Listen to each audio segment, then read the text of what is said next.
Good day mga koy, it's your boy Joel's Motovlog, and for today's video, so habang naghahantay tayo sa darating na ADB 350, tayo po'y magre-review ng ADB 160 at price update ulit tayo. Tara mga koy, let's do this!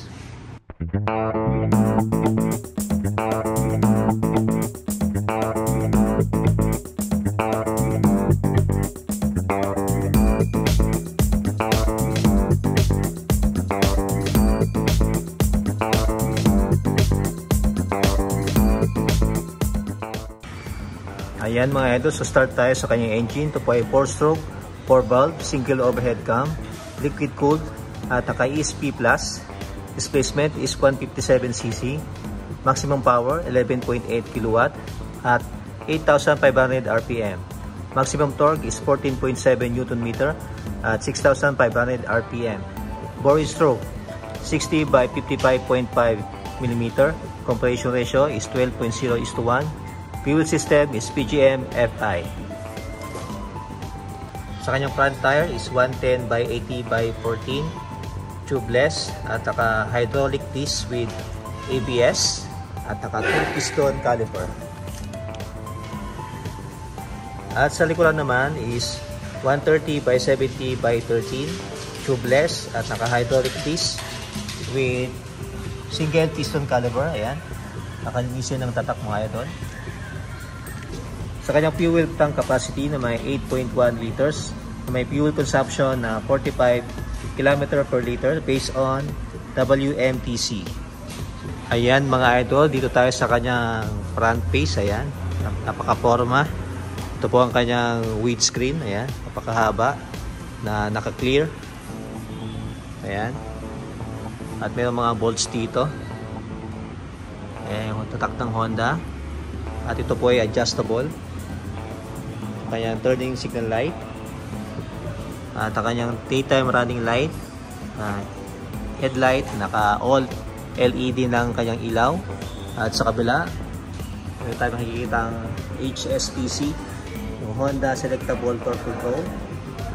Ayan, may naka-indicate dito na ADB. Napaka-angas ng forma nyo. Wapo. Dito tayo sa kanyang suspension mga idol. Ayan, naka-telescopic. At sa bandang kaliwa niya, yung kanyang kusina. Ayan. Suspension na color gray. Ayan. Bida ng kanyang fender sa harapan, maliit lang. At ang kanyang gulong na pwedeng pang on-road saka off-road. Ayan, naka matte brown ng kanyang mags. Sa kabila, ayan, ang kanyang disc brake na wavy. Ito po ay naka ABS at naka 2-piston caliper. At sa side fairing naman niya, ayan, meron tayo makikita dito na emblem ng Honda. Ayan. At ito po ay naka smart key, keyless. Ayan. Kanyang gas tank. Ayan, may naka-indicate na ADB. Wapo. Ayan, footboard. Ayan, color gray dito. Gray metallic, ganda. At sa kabilang side naman, ayan, mayroon tayo makita ang emblem ng ADB 160. Wapo. Footrest.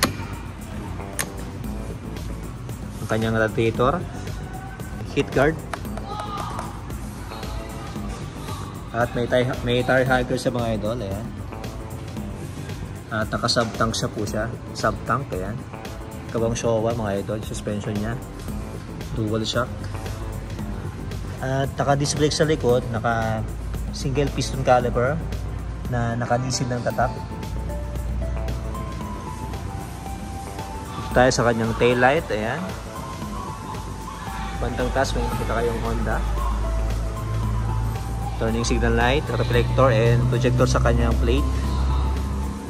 Sakto lang yung haba ng kanyang fender, mga idol.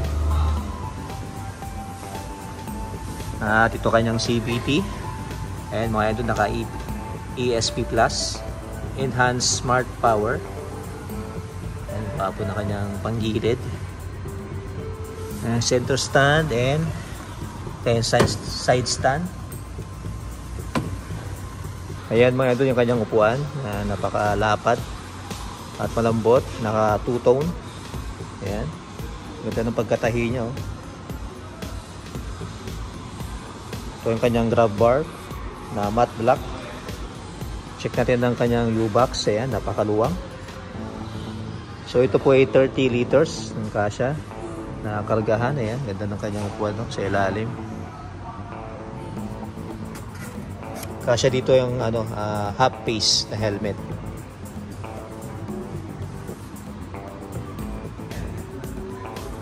Dito naman tayo sa kanyang handlebar.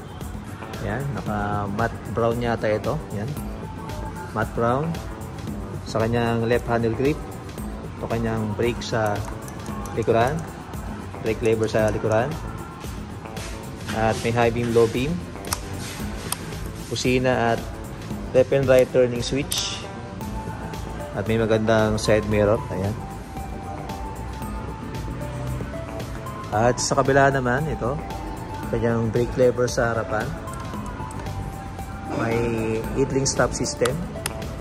Kayang hazard and kusina.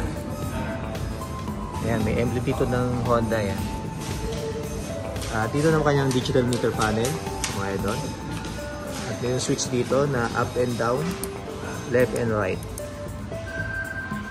May dalawang color variant dito mga idol. Itong isa yung matte gunpowder black metallic at yung matte solar red metallic. So wala po yung isa, yung matte per crater white. So ang kanyang curb weight mga idol is 133 kg.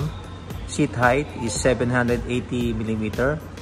Ground clearance is 165 mm. Wheelbase is 1,324 mm. Ayan mga idol. Ako po ay 5'5" in height. Forma. Ayos. So magkano na ba ang ADB 160 ngayong 2025? Ang kanyang cash mga idol is 173,929 pesos with LTO registration and half face helmet. Sa installment naman, ang kanyang down payment is 16,600. For 12 months, 16,786. 18 months, 12,522. 24 months, 10,389. 30 months, 9,110. 36 months, 8,411. May rebate po siyang 200 pesos. Ayan mga idol. So may nakita ako dito na mga bago nilang stock. So meron ditong PCX na special. Ano ba to? Ayan yung road sync pala. Road sync. Ayan. So yung isa is standard version. Ito yung road sync na version. Ayan. So dito bagong deliver nila. May bago silang stock na Honda Click na 125. Ayan. Puro naka-white lahat. White black. Ganda ng white oh. Ayan mga idol. Ito po ay premium version. Ayan. Ganda ng white oh. Wow. At isa pa sa nakita ko, ito may bago sila din na color ng XR150L. Ayan, white. Ganda ng white oh. Ayan. At meron dito sa bandang kanan ko itong TMX na 125 Alpha. Ayan mga idol. Ayan mga idol, sa mga gusto mag-avail, punta lang dito sa may Honda flagship Gensan at hanapin nyo si ma'am. Ayan si ma'am. Ayan, hello ma'am. Ayan. And that's it mga koy. Salamat po sa panonood. It's your boy Joel's Motovlog. Peace and love. Goodbye.